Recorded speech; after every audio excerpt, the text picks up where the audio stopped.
Hello and welcome back to my YouTube channel. I just wanted to read a couple of new poems to you. And the first one is called The Quiet Cat Strikes. And basically, the meaning of this poem is addressing the difficulty that people have trying to improve themselves and change their old ways. Basically, their old ways try to sneak back on them, and it's hard for people to let them go. Check the poem out. Here we go. He moves with the mahogany skin. It surrounds his eyes, glaring with the unforgivable sin. He woke up this morning, hungry for death, tasting flesh in each huff of breath. He slides around the corner, sleek and easy, knowing in his mind that his face looks bleak and greasy. He notices his prey, but does not approach, infatuated with the tease, such as no buttons on a good coat. Sharpening his teeth, he gets ready for anticipated beef. Sneaking with a steady gait, his motives are driven by more than hate. Night is an easy camouflage to a villain with dreams of sabotage. 3 feet, 2 feet, it all seems too weak to a predator with new sneaks. The second is here. The prey turns around with fear. He sees when you move. He sees when you sleep. He feels when you breathe. He conceives your next step. He turns out to be you. Everything you wanted to be. Everything you devoted your heart to see. You reconnect with an old friend.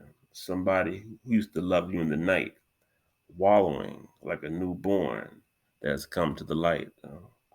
Paths of bliss turn to heavens in the mist. You told him you loved him, happily wore his name as a trophy. You gave him your existence as a prize. Then you failed to realize he was plotting his escape. There would be no stopping the rape. You knew he was uneasy, not too steady in the mind. You noticed the way he contemplated every line, but still you held on, fighting the truth, fighting yourself, but he still won. From conflicts to slow licks, the relationship grew. You were married, he was single, ready to mingle. You fantasized about the way he soothed you, too blind to see the way he abused you. You finally let him go. I'm better off without him. Those words brought pain, but felt good coming out. He swore he would be back. He has returned. You get all cozy. You are dead.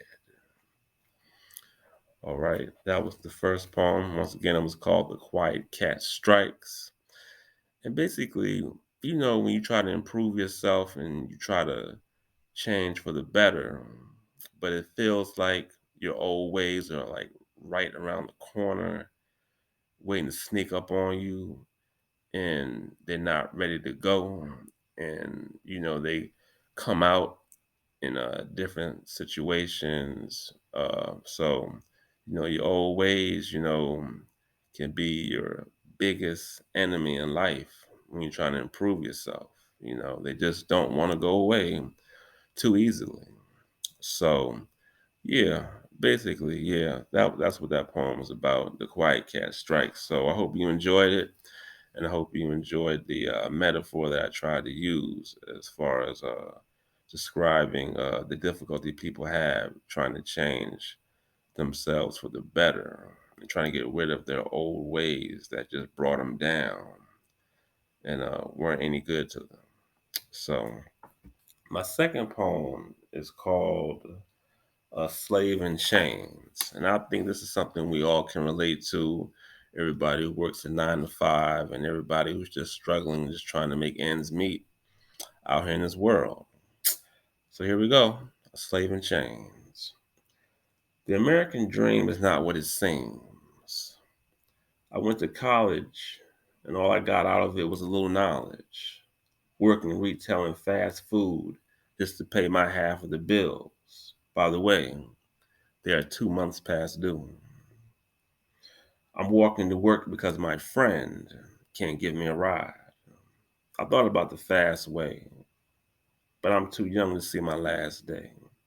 $7 an hour was supposed to make me happy. I want to spend time with the female, but my hair is nappy. The barbershop is calling.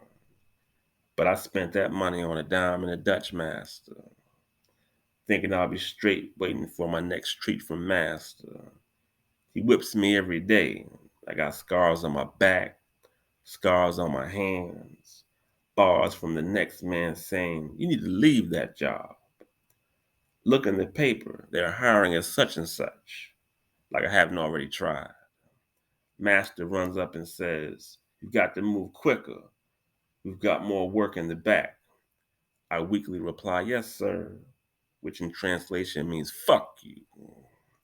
I call one of my friends at work and say, "I'm just chilling," which in translation means "help." Stuck in bondage, a soldier can't cower forever. America, wear a gun, busting back quite clever. Monetary gain is the seed to our pain. Material wants is how master keeps us insane. Do I dare break free? Listening to imposters speaking of false prophecy when they're master in disguise. Let's devise a hustle. We're splitting the pie. It beats the everyday bustle. We run for freedom while all the time they're blind to the fact we'll live in the States eating lobster on silver plates. While they look for more slaves, we didn't heed the words that I gave. But we'll have to be cautious for we live in a land that's not our own, where the catchphrase is, "I have to work in the morning, so I have to be home." From one slave to another, let's unite like brothers, get free like the others. I'm just waiting to be free.